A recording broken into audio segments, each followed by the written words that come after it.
ఈరోజు చూస్తూ ఉంటే రాష్ట్రంలో రాక్షస పాలనని మనం చూస్తూ ఉన్నాము. ఇదే విధంగా రాబోయే కాలంలో కన్నా ఇదే విధంగా జరుగుతూ ఉంటే రాష్ట్రంలో 60% జనాభా దెబ్బలతో రకరకాల సమస్యలతో బాధపడే పరిస్థితి కూటమి ప్రభుత్వం తీసుకొచ్చే పరిస్థితి కనిపిస్తూ ఉంది.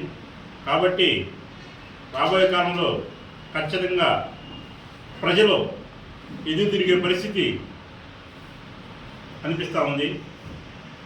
ఇలాంటి పరిస్థితులు పునరావృతం అయినట్లయితే వాళ్ళు చేస్తున్నటువంటి రెడ్ బుక్ పాలనని తొందరలో మూసే పక్షంలో మేము ఖచ్చితంగా బ్లడ్ బుక్ పాలన చేస్తామని చెప్పి మీడియా ముఖంగా తెలుగుదేశం పార్టీ వాళ్ళందరినీ కూడా హెచ్చరిస్తూ ఉన్నా. ఈ బ్లడ్ బుక్ పాలన ఎలా ఉంటుందో మీ అందరికీ కూడా తెలుసు. ఖచ్చితంగా ఇలాంటి పనులన్నీ మానుకొని రాజ్యాంగం ప్రకారంగా ఒక పద్ధతి ప్రకారంగా మీరు పాలన చేయండి.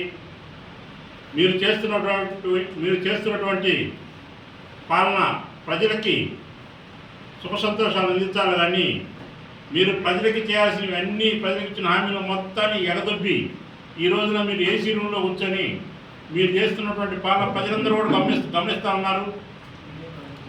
అదే మీరు ఏ విధంగా అధికారంలోకి వచ్చారో కూడా మీ అందరికీ కూడా తెలుసు.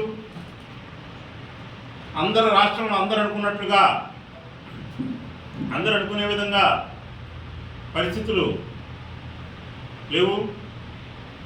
గతంలో జరిగినటువంటి ఎలక్షన్స్ చూస్తూ ఉంటే తెలుగుదేశం ప్రభుత్వం గెలవలేదు, తెలుగుదేశం పార్టీ గెలవలేదు, కూటమి ప్రభుత్వం రాలేదు, కూటమి ఇది కాలేదు, జగన్మోహన్ రెడ్డి గారు ఓడిపోలేదు. కానీ చంద్రబాబు నాయుడు అనే వ్యక్తి ఈరోజు గెలిచాడు. అతను చేసినటువంటి మాయాజాలంతో ఈ రోజున ప్రభుత్వంలో అతను ముఖ్యమంత్రి స్థానంలో కూర్చొని ఈ విధంగా రెడ్ బుక్ పాలన నడిపిస్తూ ఉన్నాడు. కానీ ఇలాంటి పాలనని మానుకోకపోతే ఖచ్చితంగా హెచ్చరిస్తూ ఉన్నాము. రెడ్ బుక్ పాలన చూడాల్సిన పరిస్థితి ఖచ్చితంగా వస్తుందని చెప్పి నేను ఘంటాపదంగా తెలియజేస్తూ ఉన్నాను. నిన్న ధర్మవరంలో జరిగిన సంఘటన ఉదాహరణ చూసుకున్నట్లయితే పరిస్థితి ఎంత దారుణంగా ఉంది. మా వాళ్ళు వైఎస్ఆర్సీపీ పెట్టుకున్న వినాయకుడి విగ్రహం దగ్గరకు వచ్చి బాంబులు కాల్చుకుంటా వినాయకుడి మీదకి అవాస్యవాది ఎగరవేసుకుంటా ఉన్న పరిస్థితి ఉంటే మా వాళ్ళు కొంచెం పక్కెళ్ళి కాల్చుకుంటా అన్నారు. దానికని మా వాళ్ళని కొట్టి అందరినీ ఆసుపత్రిలో ఉన్న పరిస్థితి చూస్తూ ఉన్నాము. పోలీసు వ్యవస్థను కూడా చూస్తూ ఉంటే ఖచ్చితంగా వాళ్ళు పోలీస్ పని చేసుకోవాలి. కానీ ఎప్పుడు కూడా ఒక రాజకీయ పార్టీకి అండగా ఉండకూడదని చెప్పి పోలీసు వాళ్ళందరూ కూడా హెచ్చరిస్తూ ఉన్నాను. దయచేసి పోలీసు వాళ్ళు పని చేసుకుంటే అందరికీ సంతోషంగా ఉంటుంది.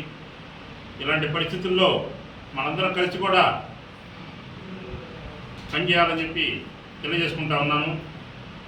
అదేవిధంగా జగన్మోహన్ రెడ్డి గారు ఈ రోజున ఎక్కడికి వెళ్ళినా ఈ 3 నెలల్లో ఏ ఊరు వెళ్ళినా ఎక్కడికి వెళ్ళినా కానీ ప్రజల బ్రహ్మరథం పట్టే పరిస్థితి కనిపిస్తూ ఉంది.